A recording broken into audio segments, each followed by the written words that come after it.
Within a decade of their American introduction, motorcycles had matured at a frenzied pace, quickly evolving from brittle, finicky gadgets to bruiting, highly specialized machines. A new American industry exploded, public enthusiasm was brimming over, and the world applauded at the rise of an invigorating new sport. By 1912, the American Motordrome stadiums offered attendees a new level of exhilaration, anticipation, and thrilling danger. This was the golden age of motorcycle racing. Motorcycles filled the city streets and county roads as fans packed into Prince's fabulous motordromes by the thousands. Young and old alike filled the grandstands to witness the electrifying jolt of the night races as men sped around at 90 miles per hour under the glow of arc lights. This was the era that racing itself was defined, a time in which men established for future icons what it took to be fast and what it meant to be a racer. 1912 marked motorcycling's crowded hour in America, but just as fast as it had taken hold, the sport began to prove the grim reality of its foundations. The technology had outpaced the precautions, and board track racing quickly became a blood sport too gruesome for urbane civil society. Jack Prince was a blur of activity in 1912, building 8 new tracks in Los Angeles, Cleveland, Philadelphia, Brighton Beach, Columbus, Vallisburg, New Jersey, St. Louis, and Dallas. Do you like videos like these? Let us know by liking and subscribing. Share with your friends. And if you want to support the project more, head over to the Archive Moto Patreon page and help keep this history alive.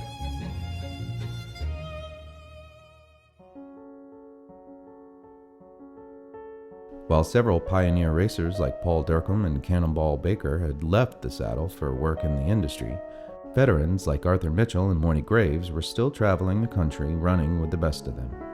Jacob DeRozier and Charlie Balk were getting acquainted with their new Excelsior mounts, while fresh faces Eddie Hasha, Ray Seymour, and Wells Bennett were the country's fastest rising stars. Motordrome racing had proven to be quite lucrative, with racers making in 1 week what an average American had to work an entire year for. Prince's vision now expanded to include regional circuits with home and traveling racing teams, and wherever he could put up a track, a crowd of eager young riders waited to test their nerve on the wooden walls. For spectators, there simply was nothing like it anywhere else in the world. In an article for Scientific American, writer Ray Fisher had this to say: 1,000 speed-mad spectators clutched the edges of their seats, gasped, and peered beneath them. There was a rattle like a battery of Gatling guns, a few streaks of flying sparks, a swishing sound, a thunder that shook the elevated grandstands, and when the crowd breathed in again, it was to inhale fumes of engine oil. Below them 4 men on motorcycles, riding abreast along a wood wall, one above the other, flashed from the shadows into the glare of an arc and on again. Such high speeds were made capable by a new breed of purpose-built racing motorcycle. Large bores, ported cylinders, and overhead valves were just a few of the mechanical refinements turning fuel into eye-watering speed. Indian's big base 8-valve racer regained the momentum it had lost to Excelsior's debut 7 Series, while Flying Merkel managed to remain competitive despite faltering on the consumer side of their business. Thor had also been making their way up the ranks thanks to engineers like Bill Ottaway, who later would spearhead the Wrecking Crew, Harley-Davidson's iconic factory racing team. Excelsior continued to make improvements, both on the track as well as on the showroom floor, propelling the company to one of the top manufacturers in the country. Excelsior's hiring of Jacob DeRozier after his split with Indian in 1911 was a monumental event in the sport. DeRozier was an original competitor with over 900 races under his belt, but his career with the Chicago-based company would only seem to add to his frustrations, outbursts, and ultimately mark the end of his career. DeRozier, Charlie Balk, and many of the other top-level professionals set off for LA at the start of the 1912 season to compete on Prince's latest track, the Los Angeles Stadium Motordrome. Tensions between Balk and DeRozier were higher than ever given the pair had just been fired from Indian, so the duo battled fiercely once the track opened in February. On Sunday, March 12th, while running wide open shoulder to shoulder, Charlie Balk suddenly lost control of his machine, sending the pair into a violent crash at over 80 miles an hour. Balk was on his feet within a few minutes. DeRozier, on the other hand, was in critical condition and rushed to the hospital. He was the biggest star of any sport at the time, and his accident made the front pages of the newspapers around the country. DeRozier's recovery was slow and complicated, remaining in the hospital for months and returning frequently for surgeries to mend the tremendous damage suffered in the collision. Unfortunately, DeRozier's accident would be but the first of the tragedies to find their way onto the boards in 1912. Summer brought about the most active seasons in the sport's history, with nightly races happening across the country. In July, the Federation of American Motorcyclists held their national championships at the Columbus Motordrome for the first time on a wooden track, having taken place on dirt tracks in years before. The visibility of the sport had attracted countless amateurs in search of glory and wealth on the boards, and with little regulation, most anyone could talk their way onto a motordrome for a hair-raising ride.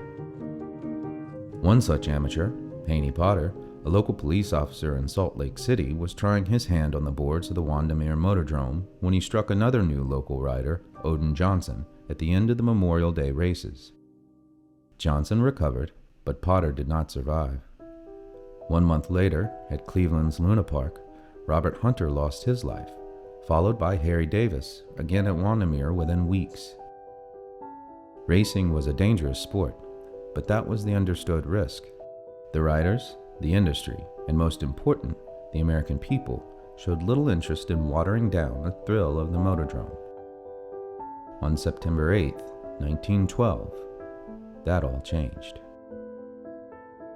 The Vailsburg Motordrome in Newark, New Jersey was built in conjunction with Electric Park and opened in July 1912. The stadium was 1/4 mile around and banked at 60 degrees, one of the steepest tracks to have ever been built. It was there to a packed house of over 8,000 spectators that fate finally caught up to the blistering speeds the racers maintained. Slightly after 5 p.m., the pistol fired for the 5-mile event, and quickly, young Eddie Hasha took the lead on board his Indian big bass. His machine misfired, allowing Ray Seymour to take the lead, and as Hasha reached to adjust his carburetor, he suddenly lost control, shooting up to the top of the track at a speed of around 92 miles an hour. Hasha struck the guardrail, instantly snapping his neck and sending his body and machine flying into the crowd. His Indian then fell back down the track, colliding with Johnny Albright, who was running shortly behind the pack. When the chaos calmed and the dust settled, Hasha and Albright were dead, as were 6 spectators ranging in age from 14 to 26. Headlines filled the front pages of the tragedy at Vailsburg. All racing was suspended, and an investigation by the mayor and the sanctioning body were launched. Oscar Hedstrom recalled his big bass machines back to the factory, and several riders, including Ray Seymour, Arthur Chappell, and Shorty Matthews, hung up their helmets and took jobs in the industry.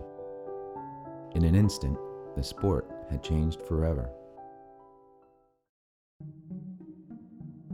The one bright spark in the darkness that engulfed the sport at the end of 1912 was the daring solo record run of a young amateur named Lee Humiston. On December 30th, 1912, on the wide boards of the Playa del Rey board track in Los Angeles, Humiston mounted his new 61 cubic inch Excelsior twin and set off for the day's speed trials. Like a lightning bolt of gray and red, he and his Excelsior shot around the massive 1-mile-long wooden circle at Playa. The occasion was a spectacular moment in American motorcycle history, and all who were present knew it, as it marked the first time that a man in a motorcycle had ever reached 100 miles an hour. Humiston's achievement helped heal the still open wounds caused by the tragedy at Vailsburg. The sport had changed in an instant, but with 1913 came new opportunities.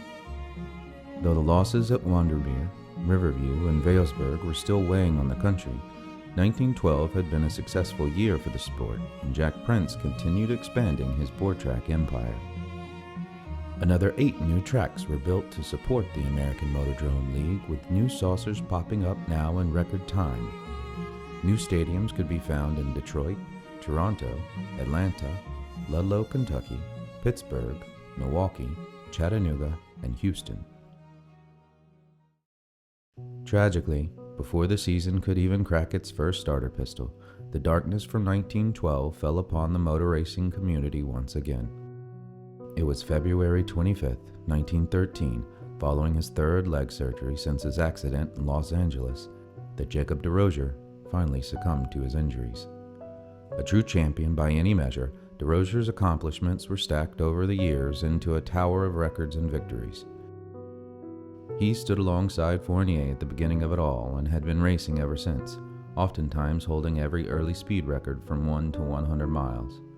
He was one of the first to hit the mile-a-minute mark on a motorcycle and blew well past that before anyone else could. DeRozier was the first American to compete overseas, as well as the first to line up for the inaugural race at America's hallowed Indianapolis Motor Speedway. Even his machine, the infamous Indian No. 21, was the single most successful racing machine in the world before World War I. Jacob DeRozier was the first king of the motordrome and helped develop the sport into the national craze that it became. He was America's champion and a true titan in motorcycle culture. Despite their recent differences, George Hindy and Oscar Hedstrom closed the doors at Indian and led the funeral parade to lay their old fast friend to rest at home in Springfield as the nation mourned. The tragedy at Vailsburg and the loss of DeRozier began shifting public opinion on motordrome racing. With the exception of the Vailsburg track, who had permanently shut their gates, every track in the country resumed racing. Ticket sales were steady. Jack Prince continued erecting stadiums at a record rate, but by 1913, the good nights were becoming few and far between, as one after another, from Denver to Riverview, Atlanta to Detroit, more and more accidents on the boards were proving fatal. By July, 7 riders had died either during practices or races, which, when added to the 12 fatalities in the previous year, began painting a grim picture. The press were quick to turn on the sport, which had once helped sell so many papers, and the moniker of Murderdrome began making the rounds. One after another, articles began circulating equating the sport with death itself, with several illustrations depicting a demonic scene, all driven by greed for money and thrills. One such article, printed in early 1913, read as follows: "It serves no useful purpose either with reference to the development of the rider or the machine. It is speed madness, pure and simple. Its purpose is to cater to the lust of risk on the part of those safely seated in the grandstand. The exploiters of motorcycle racing have everywhere shown that their sole aim is to provide thrills, at the cost of others' lives, and their sole object the collection of money from such thrills." Curiously absent from the entire motordrome affair was one of America's most iconic motorcycle brands. When asked about the company's absence on the motordrome, co-founder Arthur Davidson stated famously that "we do not believe in it," adding that they do not deal in freak machines, gladiator fights, chariot races, or the human sacrifices of the speed craze. According to him, Harley-Davidsons were for, quote, "the safe, sane rider who uses his machine both for business and pleasure and enjoys his motorcycle as it was designed to be used." The outrage was far from unjustified, however, and in July 1913, another horrific accident landed a final blow to the sport. On the evening of July 30th, Odin Johnson, running towards the top of the track at the Lagoon Motordrome in Ludlow, Kentucky, lost control of his machine and veered towards the crowd. Johnson struck a light post, snapping it in half and killing him instantly. The wiring from the light post then ignited the fuel from Johnson's wrecked Indian, burning no fewer than 35 people, according to the local press. A total of 8 souls, including Johnson, were lost that evening: 2 women, 2 men, and 3 children, the youngest of which being a 5-year-old boy. The 24-year-old Johnson had just sent a telegraph home before the race, telling his family of his successes, his new road machine, and his wife Elizabeth's excitement over payments they were making on their first home. In all, close to 30 people, including racers, women, and children, had died inside a motordrome in 1912 and 1913. The country had finally had enough. Jack Prince built 16 new tracks in those 2 years, 26 in total since his first experiment at Clifton in 1908. But in 1914, only 2 board-track motordromes will go up, one in St. Paul and the other in Omaha, Nebraska, the last of the American motordromes. For the few left standing, some suffered in disrepair for years, others burned down in massive fires, and still some struggled to find ways to put the tracks to good use. In one last-ditch effort to keep the track in Atlanta opened, promoters began staging racers for the black riders in the area. Today, Atlanta's Black Streaks, as they were known, an intrepid group of mechanics who dared race motorcycles, remain the only known African Americans to have ever done so.